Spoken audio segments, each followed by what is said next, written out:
କିନ୍ତୁ ବିଜେଡି ଏବଂ କଂଗ୍ରେସ ତାଙ୍କର ବଳକା ଭୋଟକୁ ଯଦି ମିଶାଇ ଦିଅନ୍ତି ବିଜେଡିର 18 ଏବଂ କଂଗ୍ରେସ ବାମପନ୍ଥୀ 15 ଏତିକ ମିଶିଲେ ସେମାନଙ୍କର ପ୍ରାର୍ଥୀ ନିଶ୍ଚିତ ଭାବରେ ବିଜୟୀ ହେବା ସମ୍ଭାବନା ବହୁତ, କାହିଁକିନା ତାଙ୍କର 30ରୁ ଅଧିକା ହେଉଛି ବିରୋଧୀ ପକ୍ଷରେ। ଏହାକୁ ଆଶା କରି ଡାକ୍ତର ଦତ୍ତେଶ୍ୱର ହୋତାଙ୍କୁ ବୋଧହୁଏ ପ୍ରାର୍ଥୀ କରାଯାଇଛି ଯେ ଆମର ସଂଖ୍ୟା ଦୁଇଟି ଯାକ ଦଳର ମିଶିଲେ ହେଇଯିବ, ତେଣୁ ଆମେ କାହିଁକି ପ୍ରାର୍ଥୀ ନ ଦେବା, ସ୍ୱାଭାବିକ କଥା। ଏବଂ ଦିଲ୍ଲୀପ ରାୟ ହେଉଛନ୍ତି ବିଜେପି ସମର୍ଥିତ ସ୍ୱାଧୀନ ପ୍ରାର୍ଥୀ। ବିଜେପିର 3 ଜଣ, 2 ଜଣ ଅଫିସିଆଲ କ୍ୟାଣ୍ଡିଡେଟ୍ ଗଲେ, ମନମୋହନ ସାମଲ ଏବଂ ସୁଜିତ କୁମାର। ତାଙ୍କ ପରେ ଆଉ ଭୋଟ ଗଲା ପରେ ଆଉ 22ଟି ଯେଉଁ ଭୋଟ ରହିଲା ଦିଲ୍ଲୀପ ରାୟକୁ ସେ ଛିଡ଼ା କରିଛନ୍ତି। ଦିଲ୍ଲୀପ ରାୟ ଅଭିଜ୍ଞ ବ୍ୟକ୍ତି, ବହୁତ ବର୍ଷ ଧରି ସେ ରାଜନୀତିରେ ଅଛନ୍ତି। ଓଡ଼ିଶାରେ ମଧ୍ୟ ସେ ମନ୍ତ୍ରୀ ଥିଲେ, କେନ୍ଦ୍ରରେ ମଧ୍ୟ ମନ୍ତ୍ରୀ ଥିଲେ। ଓଡ଼ିଶା ଜନଜୀବନ ସହିତ କହିବାକୁ ଗଲେ ରାଜନୀତିରେ ସେ ବହୁତ ଦଶନ୍ଧି ଧରିକିରି ଅଛନ୍ତି। ବର୍ତ୍ତମାନ ପ୍ରଶ୍ନ ଉଠୁଛି, ଯଦି 4ଟି ସିଟ୍ 5 ଜଣ ପ୍ରାର୍ଥୀ, ତାହେଲେ ଭୋଟ କେମିତି ଦେବା, କେଉଁ ଆଧାରରେ ଦେବା? ସଂଖ୍ୟା ଆଧାରରେ ଚାଲିଗଲା ପରେ ଆଉ 2 ଜଣ ରହିଲେ ମଇଦାନରେ। ବିରୋଧୀ ପକ୍ଷରୁ ଡାକ୍ତର ଦତ୍ତେଶ୍ୱର ହୋତା ଏବଂ ବିଜେପି ପକ୍ଷରୁ ବିଜେପି ମଧ୍ୟ ଘୋଷଣା କରିଛି ତାଙ୍କୁ ସମର୍ଥନ କରିବେ, କାହିଁକିନା ଦିଲ୍ଲୀପ ରାୟ ସ୍ୱାଧୀନ ଭାବରେ ନମିନେସନ୍ ଦାଖଲ କରିଛନ୍ତି। ବିଜେପି ଘୋଷଣା କରିଛି, ମୁଖ୍ୟମନ୍ତ୍ରୀ ନିଜେ କହିଛନ୍ତି, ସଭାପତି ତାଙ୍କର ମନମୋହନ ସାମଲ ସେ ବି କହିଛନ୍ତି ଆମେ ଦିଲ୍ଲୀପ ରାୟଙ୍କୁ ସମର୍ଥନ କରିବୁ। କିନ୍ତୁ ବର୍ତ୍ତମାନ ପ୍ରଶ୍ନ ଉଠୁଛି, ଦିଲ୍ଲୀପ ରାୟ ଭୋଟ କେମିତି ପାଇବେ? କାହିଁକି ନା ଦିଲ୍ଲୀପ ରାୟ ନିଜେ କହିଛନ୍ତି 2002 ମସିହାରେ ସେ ଯେମିତି ସ୍ୱାଧୀନ ପ୍ରାର୍ଥୀ ଭାବରେ ସବୁ ଦଳର ସହଯୋଗ ପାଇ ରାଜ୍ୟସଭାକୁ 2ୟ ଥର ନିର୍ବାଚିତ ହୋଇକରି ଯାଇଥିଲେ, ଏଥରକ ମଧ୍ୟ ସେ କହିଛନ୍ତି ଯେ 2002 ମସିହା ଭଳି 2026 ମସିହାରେ ମଧ୍ୟ ମୁଁ ସ୍ୱାଧୀନ ଭାବରେ ନମିନେସନ୍ ପତ୍ର ଦାଖଲ କରିଛି ଏବଂ ରାଜ୍ୟସଭା ପାଇଁ ପୁଣି ମନ ବଲେଇଛି ଯିବା ପାଇଁ। ମୋର ଆଶା, ଦୃଢ଼ ଆଶା ଯେ ସବୁ ଦଳରୁ ମୋତେ ସମର୍ଥନ ମିଳିବ, କହିବାରେ କିଛି ଆପତ୍ତି ନାହିଁ।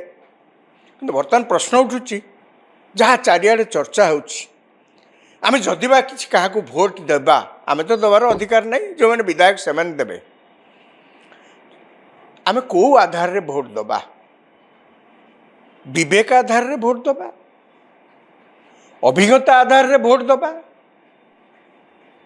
ନା ଆଉ ଯାହା ଚର୍ଚ୍ଚା ହେଉଛି ବ୍ରିଫ୍ କେସ୍ ଘୁରି ବୁଲୁଛି, ଏହି ପ୍ରକାର ଚର୍ଚ୍ଚା ସାଧାରଣରେ ହେଉଛି, ବ୍ରିଫ୍ କେସ୍ ନେଇକରି ଭୋଟ ଦେବା? ଆଜ୍ଞା, କେହି ବ୍ରିଫ୍ କେସ୍ ସତ କଥା ଦେଖି ନାହାନ୍ତି, ମୁଁ ତ ଦେଖିନି। କିନ୍ତୁ କୁହାଯାଏ ରାଜ୍ୟସଭା ନିର୍ବାଚନ ପର୍ଟିକୁଲାରଲି ଆସିଲେ, ଲୋକସଭା ନିର୍ବାଚନ, ବିଧାନସଭା ନିର୍ବାଚନରେ ମଧ୍ୟ ସେୟା ଚାଲେ। ଅଜସ୍ର ଟଙ୍କା ଉଡ଼େ, ଇଲେକ୍ସନ୍ କମିଶନର ଅବଜର୍ଭର ଥାଆନ୍ତି, ଅନ୍ୟାନ୍ୟମାନେ ଥାଆନ୍ତି, କୋଟି କୋଟି ଟଙ୍କା ସିଜ୍ କରାଯାଏ। ଅନ୍ୟାନ୍ୟ ଜିନିଷ ଡ୍ରଗ୍ଠୁ ଆରମ୍ଭ କରି, ମଦଠୁ ଆରମ୍ଭ କରି ଅନ୍ୟାନ୍ୟ ବହୁ ଜିନିଷ ସିଜ୍ କରାଯାଏ। ତାକୁ ତ ସେଇ ଭୋଟରମାନଙ୍କୁ ଦେଇକରି ପ୍ରଭାବିତ କରିବା ପାଇଁ କିଏ ନା କିଏ ତ ଆଣୁଥିବେ ନା। ତେଣୁ ନିର୍ବାଚନରେ ଟଙ୍କାର ପ୍ରାଦୁର୍ଭାବ ଆଜି ପର୍ଯ୍ୟନ୍ତ ମଧ୍ୟ ଅଛି। ରାଜ୍ୟସଭା ନିର୍ବାଚନ କିଛି ଏକ୍ସେପସନ୍ ନୁହେଁ, ସିଏ ମଧ୍ୟ ସେଇଆ। ତାହେଲେ ବର୍ତ୍ତମାନ ପ୍ରଶ୍ନ ଉଠୁଛି, ଆମେ ଭୋଟ ଦେବା କେଉଁ ଆଧାରରେ? ବିବେକ ଆଧାରରେ ଦେବା ନା ବ୍ରିଫ୍ କେସ୍ ନେଇକି ଦେବା? ଯିଏ ଅଛନ୍ତି ଜନଜୀବନ ସହିତ ଜଡ଼ିତ ତାଙ୍କୁ ଚାହିଁକିରି ଭୋଟ ଦେବା, ଯିଏ ଆମ କଥା ଯାଇକିରି ପାର୍ଲାମେଣ୍ଟରେ କିଏ କହିପାରିବ ତାକୁ ଦେଖିକିରି ଭୋଟ ଦେବା, ନା ଟଙ୍କା ନେଇ ଭୋଟ ଦେବା? ଆଜ୍ଞା, ଆମେ ସମସ୍ତେ ପିଲାଦିନୁ ପାଠ ପଢ଼ିଛେ, ଆପଣମାନେ ମଧ୍ୟ ଜାଣିଥିବେ ଯେ ଯେଉଁମାନେ ରାଜନୀତିକି ଆସନ୍ତି ତାକୁ ଯଦି ପଚାରିବ ଆପଣ ରାଜନୀତିକି କାହିଁକି ଆସିଛନ୍ତି, ତାଙ୍କର ପ୍ରଥମ ପ୍ରଶ୍ନ, ଏ ପ୍ରଶ୍ନର ପ୍ରଥମ ବାକ୍ୟ ହେବ, ଉତ୍ତର ହେବ, ମୁଁ ଜନସେବା କରିବା ପାଇଁ ଆସିଛୁ। ଅର୍ଥାତ୍ ରାଜନୀତିର ଅନ୍ୟ ନାମ ହେଉଛି ଜନସେବା। ଆଜ୍ଞା, ଜନସେବା ଯଦି ମୁଁ ଲୋକଙ୍କ ସହିତ ସମ୍ପର୍କରେ ନାହିଁ, ମୁଁ ଲୋକଙ୍କର ଜନଜୀବନ ସହିତ ଜାଣିନି, କିଛି ସମ୍ପର୍କ ନାହିଁ, ମୁଁ ଓଡ଼ିଶାର ପାଣି ପବନ ବାବଦରେ କିଛି ଜାଣିନି, ମୋତେ ଅଜସ୍ର କ୍ଷମତା ଦେଇକରି କେଉଁ ଚେୟାରରେ ବସାଇ ଦେଲେ ମଧ୍ୟ ମୁଁ କେବଳ ବସିକି ରହିବି ସିନା, ମୁଁ କିଛି କରିପାରିବିନି। ମୁଁ କେବଳ ତୁମ୍ବି ତୋଫାନ କରିବା ଛଡ଼ା ଆଉ ଅଧିକା କିଛି କରିପାରିବିନି। ଦ୍ୱିତୀୟ କଥା ହେଉଛି ଏ ଯେଉଁ ଜନସେବା ଆଧାରରେ ଆମେ କହୁଛେ ଜନସେବା କରିବା ପାଇଁ ରାଜନୀତିର ଲୋକମାନେ ଆସିଛନ୍ତି ଏବଂ ସେଇମାନଙ୍କ ମଧ୍ୟରୁ ବାଛିକିରି ଆମେ କାହାକୁ MLA, କାହାକୁ MP, ଲୋକସଭା ପାଇଁ MP କରୁଛେ, ରାଜ୍ୟସଭା ପାଇଁ MP ଆମେ କରୁଛେ, ଇତ୍ୟାଦି ଇତ୍ୟାଦି କରୁଛେ ଜନସେବା ପାଇଁ। ଏବଂ ଯେଉଁମାନଙ୍କୁ ପାର୍ଲାମେଣ୍ଟକୁ ପଠାଉଛେ ଆମର ଉଦ୍ଦେଶ୍ୟ ହେଉଛି ସେମାନେ ଯାଇକିରି କିଛି ନହେଲେ ଓଡ଼ିଶା କଥା କିଏ କହିବେ। ଓଡ଼ିଶାର ଯେତେ ଯେଉଁମାନେ ସବୁ ପାର୍ଲାମେଣ୍ଟକୁ ଯାଆନ୍ତି ସେମାନଙ୍କ ବିରୁଦ୍ଧରେ ବର୍ଷ ବର୍ଷ ଧରି ଗୋଟେ ସମାନ ଅଭିଯୋଗ। ଇଏ ଓଡ଼ିଶାର ଅନ୍ୟ ପ୍ରଦେଶର ଯେଉଁମାନେ ସବୁ MP ଅଛନ୍ତି ସେମାନେ ଯେତେ ଜୋରରେ ତାଙ୍କ ପ୍ରଦେଶ କଥା, ପ୍ରଦେଶର ସମସ୍ୟା କଥା ଜାତୀୟ ସ୍ତରରେ ପାର୍ଲାମେଣ୍ଟରେ ସେମାନେ ଯେତେ ଉଠାନ୍ତି, ଓଡ଼ିଶାର MP ମାନେ ପ୍ରାୟ ଏତେ ସବୁ କଥା ଓଡ଼ିଶା ବାବଦରେ ଯେତିକି ଜୋରରେ କହିବା କଥା ଉଠାନ୍ତି ନାହିଁ ବୋଲି ବର୍ଷ ବର୍ଷ ଧରି ଏ ଅଭିଯୋଗ ସବୁବେଳେ ରହିଆସୁଛି। ତେଣୁ ଆମମାନଙ୍କର ସବୁବେଳେ ମୁଣ୍ଡରେ ଅଛି ଯେ ଆମେ ଅନ୍ତତଃ ଯାହାକୁ ପଠାଇବା ଆମ ବିବେକକୁ ଚାହିଁ ପଠାଇବା। କ'ଣ ବିବେକକୁ ଚାହିଁକିରି ପଠାଇବା? ଯେ ସିଏ ଯେମିତି ଯାଇକିରି ଓଡ଼ିଶାର କଥା ସେଠି କହିବେ, ଓଡ଼ିଶାର ପ୍ରସଙ୍ଗ ଉଠେଇବେ, କେନ୍ଦ୍ର ସରକାରଙ୍କ ଉପରେ ଚାପ ପ୍ରୟୋଗ କରିକିରି ଓଡ଼ିଶାର ଲାଭ ହେଲା ଭଳିଆ କିଛି ଜିନିଷ ଏଠି କରିବେ। ଓଡ଼ିଶା ଗୋଟିଏ ପଛୁଆ ରାଜ୍ୟ, ସବୁ ପ୍ରକାର ଏଠି ସୁବିଧା ଥାଇକିରି ମଧ୍ୟ ଆମେ ବ୍ୟାକୱାର୍ଡ଼ ବୋଲିକିରି କହିବାକୁ ବାଧ୍ୟ ହେଉଛୁ। କାହିଁକିନା ଆମେ ବ୍ୟାକୱାର୍ଡ଼ ଅଛୁ।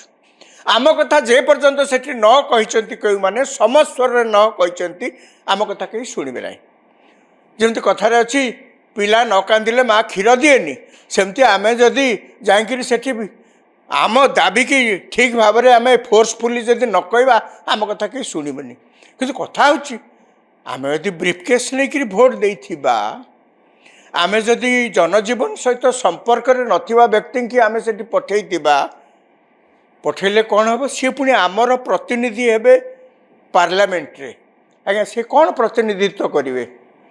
ମୁଁ ସେଇଥିପାଇଁ ଆଜି ବଡ଼ ଦ୍ୱନ୍ଦ୍ୱରେ ପଡ଼ିଛି। ଏ ପ୍ରଶ୍ନ ମଧ୍ୟ ମୁଁ ଅନେକକୁ ପଚାରିଛି ଯେ କେମିତି ଆମେ ଭୋଟ ଦେବା। ଏହାର ସଠିକ୍ ଉତ୍ତର କେହି ଦେଇପାରୁନାହାନ୍ତି।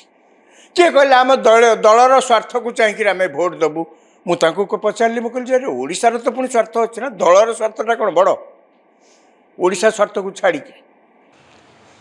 ଅତୀତରେ ଆମେ ଦେଖିଛୁ ଏଇ ପ୍ରଥମ ଥର ଯେ ଏଇ କଥା ଉଠୁଛି ଯେ ଆମେ ବିବେକକୁ ଚାହିଁ ଭୋଟ ଦେବା ନା ବ୍ରିଫକେସ୍ ନେଇ ଭୋଟ ଦେବା, ଇଏ କଥା ଆଜିର ନୂଆ ନୁହେଁ।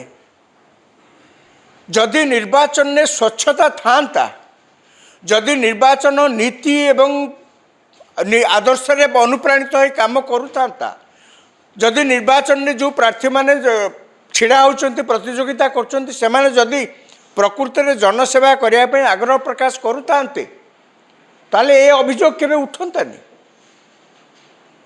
ଏବଂ ଯେଉଁମାନେ ନିର୍ବାଚିତ ହେଇଛନ୍ତି ସେମାନେ ମଧ୍ୟ ଏହି ପ୍ରକାର ସମାଲୋଚନାର ଶିକାର ହେଇଛନ୍ତି। ତାଙ୍କୁ ଯିଏ ଭୋଟ ଦେଇଛନ୍ତି ତାଙ୍କର କ'ଣ ଭବିଷ୍ୟତ ହେବ ସେ ତ ପର କଥା, କିନ୍ତୁ ଯିଏ ଏହି ପ୍ରକାର ଭୋଟ ପାଇକିରି ଯାହା ଅଭିଯୋଗ ସାଧାରଣ ରହିଛି ଏବଂ ସେମାନେ ଯାଇଛନ୍ତି ଯାଇକିରି ପାର୍ଲାମେଣ୍ଟକୁ, ସିଏ ତାଙ୍କର କିଛି ଲାଭ ହେଇନି, କ୍ଷତି ବରଂ ହେଇଛି। ଅତୀତରେ ଏହି ପ୍ରକାର ଅଭିଯୋଗର ସାମ୍ନା କରିଛନ୍ତି ବହୁ ପ୍ରତିଷ୍ଠିତ ନେତା ଏବଂ ନେତ୍ରୀମାନେ।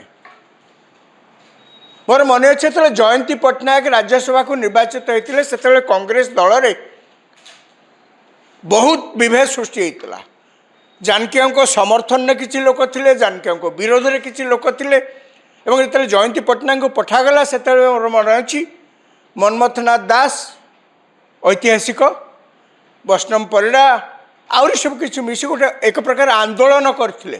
ବିଭିନ୍ନ ଖବରକାଗଜରେ ସେତେବେଳେ ମଧ୍ୟ ଖବର ପ୍ରକାଶିତ ହୋଇଥିଲା। ମନ୍ମଥନାଥ ଦାସଙ୍କୁ ପଚରାଗଲା କ'ଣ ଆପଣ ଏଇ ଆନ୍ଦୋଳନର ମୂଳ ଆଧାର କ'ଣ? ନା ରାଜନୀତିରେ ସ୍ୱଚ୍ଛତା ରହିବା ଦରକାର, ରାଜନୀତିରେ ସଚ୍ଚୋଟତା ରହିବା ଦରକାର। ଯଦି ବ୍ୟକ୍ତି ସଚ୍ଚୋଟ ନ ହେବେ ତାହେଲେ ସେ ଯାଇକରି ପ୍ରତିନିଧିତ୍ୱ କ'ଣ କରିବେ? ଅନେକ କଥା ସେ କହିଲେ।